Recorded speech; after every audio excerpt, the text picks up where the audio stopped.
Salutations à tous et toutes, comment ça va? Moi, cette semaine, ça va pas pire. Ma santé va quand même pas pire ces temps-ci, puis j'ai presque pas de symptômes. En tout cas, j'espère que ça va bien de votre côté. Si vous êtes nouveau ou nouvelle ici, allô! Mon nom est Sarah Labarre et si vous aimez les arts visuels, les tutoriels de couture, les cours de jardinage facile et simplifié et les artisanats en tout genre, je vous invite à vous abonner à cette chaîne car je suis là pour vous les vendredis. Au moment de filmer ceci, nous sommes le 15 mars et c'est le temps pour moi de vous préparer une nouvelle capsule vidéo de jardinage simplifié en français. Alors, comme je viens tout juste de dire, nous sommes à la mi-mars et normalement, dans mon cahier de charge, c'est indiqué qu'on peut partir les pétunias et les piments à l'intérieur. Cependant, j'ai décidé de reporter mes semis de piments. Pourquoi? Dans son ouvrage « Les idées semis du jardinier paresseux », Lara Hodgson dit que dans ma zone, qui est 4A, on peut semer les piments à l'intérieur à partir du 15 mars. C'est la date d'aujourd'hui. Mais mes emballages de semences, eux autres, ils disent qu'on doit démarrer à l'intérieur pour 8 semaines et de planter après le dernier gel et que c'est tué par le gel. Or, si ça doit passer seulement 8 semaines à l'intérieur, ça nous reporte environ à la mi-mai pour la transplantation à l'extérieur. Et il y a encore du gel ici à la mi-mai. Comme les piments et les poivrons sont tués par le gel, je vais reporter mes semis de piments à dans environ 2 semaines. Ce qui va nous amener à peu près au début du mois d'avril, parce qu'ici il y a du gel jusqu'au début juin. Et comme il y a trop de neige à l'extérieur en ce moment pour démarrer quoi que ce soit, comme par exemple on pouvait peut-être partir la ciboule blanche hâtive et la roquette sauvage. Ici d'après moi ça va aller plus à la mi-avril, puis c'est pas la fin avril, puis maintenant le mois de mai. Donc aujourd'hui on va se limiter à semer les pétunias. Mes pétunias vont fleurir de jolies jardinières devant la maison cet été, ça va être super le fun.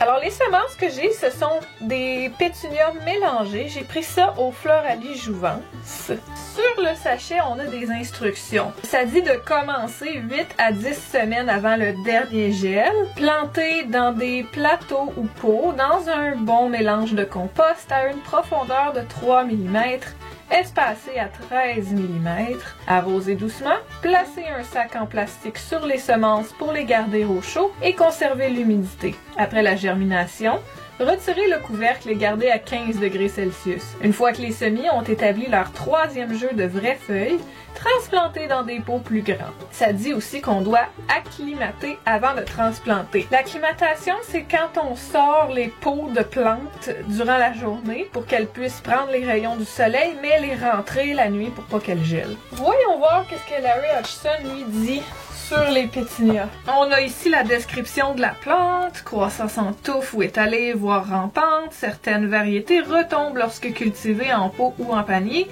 Fleurs en trompette, simple ou double, dans une vaste gamme de couleurs. On dit que ça exige de la lumière pour germer. Le reste, ça nous concerne pas parce que c'est pas une variété double que j'ai. Ici, je vois que dans ma zone, je peux semer à l'intérieur à partir du 15 mars.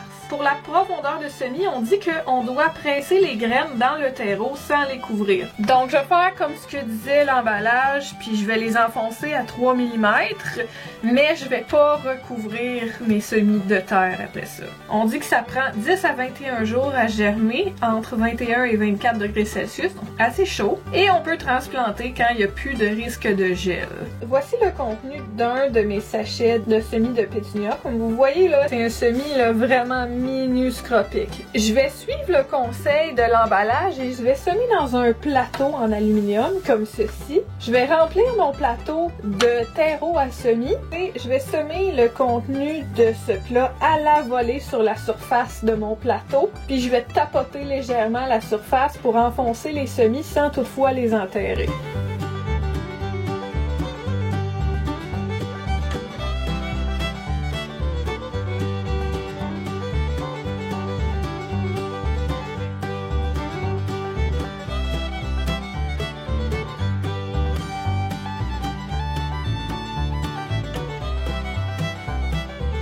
Alors, pour essayer de faire en sorte que mes semis soient bien distribués sur toute la superficie du plateau, je vais y aller une pincée à la fois puis une petite superficie à la fois. Pour prendre une pincée, c'est pas compliqué, je vais juste presser mon doigt dans le fond du plat. Ça me donne une quantité parfaite là, pour quelques pouces carrés de superficie.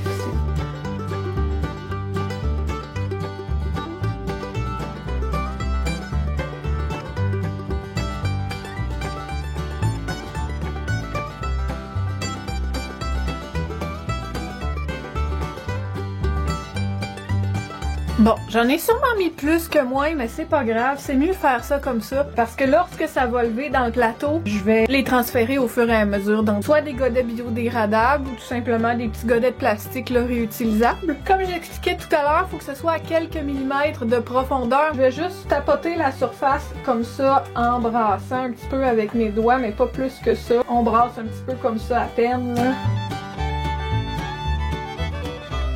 Bon, avant d'arroser, je vais identifier mon plateau parce que il y en a pas beaucoup pour l'instant, mais bientôt il va y avoir plusieurs plateaux puis plusieurs pots, fait que ça peut devenir vite mêlant. Mettre ça en avant.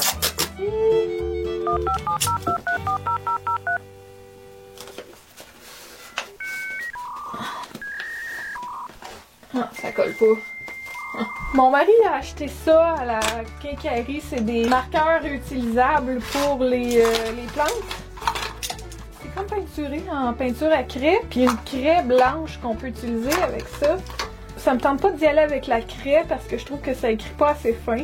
J'ai juste mis un ruban adhésif puis je vais écrire les informations là-dessus.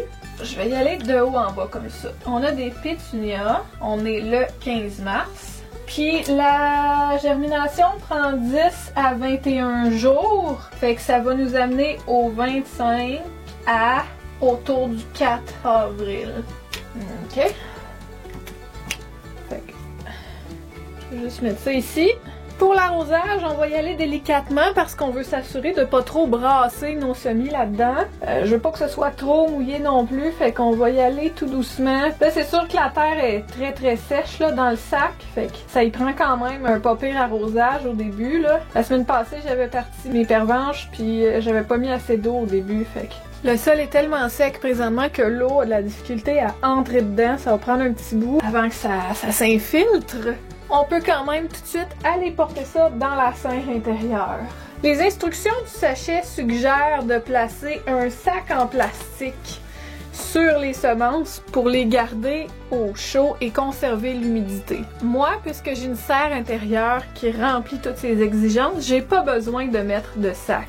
Par contre, vous à la maison, je vous suggère fortement de le faire. Donc, vous prenez n'importe quel sac ou emballage en plastique, tant que c'est transparent là, puis qu'il n'y a pas de couleur. Lorsque vous allez enrober votre plateau, ça va faire comme une mini-serre dans le fond.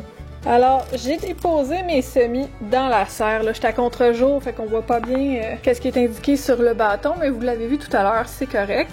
Mes pétunias vont profiter de l'environnement chaud et humide de la serre intérieure. Mais avant de refermer la serre, je voulais juste vous montrer mes pétunias. Donc, on est le 15 mars, ça fait 11 jours que j'ai semé mes pétunias. Je sais pas si la caméra le voit, mais il commence déjà à y avoir des petits germes de pervenche de Madagascar. Puisque c'est une plante qui est difficile à partir en semis, je suis doublement contente. Regardez, on en voit un juste ici, là, ça c'est un petit germe.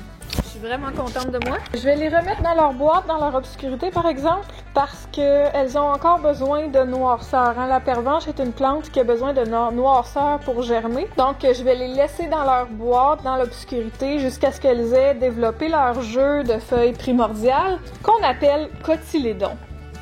C'est déjà tout pour aujourd'hui. Je vous remercie infiniment d'avoir été avec moi. Est-ce que cette capsule de jardinage facile et simplifiée vous a plu et vous a aidé dans vos propres plans potagers? Si c'est le cas, n'hésitez pas à lui donner un bon coup de pouce, un like ou un commentaire, ça fait toujours du bien à recevoir. Si vous aimez les cours de jardinage facile, les tutoriels de couture, les vidéos d'art visuel et les artisanats en tout genre, n'hésitez pas à vous abonner à cette chaîne, je suis là pour vous les vendredis. Vous pouvez également consulter mon profil sur Instagram à Galikhanglikai Regina. Bien entendu, je vais mettre le lien vers mon profil dans la boîte de description ci-dessous. Et en attendant d'autres contenus créatifs avec moi, je vous souhaite un bon week-end, une bonne semaine. Surtout, prenez soin de vous, prenez soin des autres. Buvez beaucoup d'eau, c'est important de bien rester hydraté. C'est toujours un plaisir de vous revoir ici. On se revoit la semaine prochaine. Bye!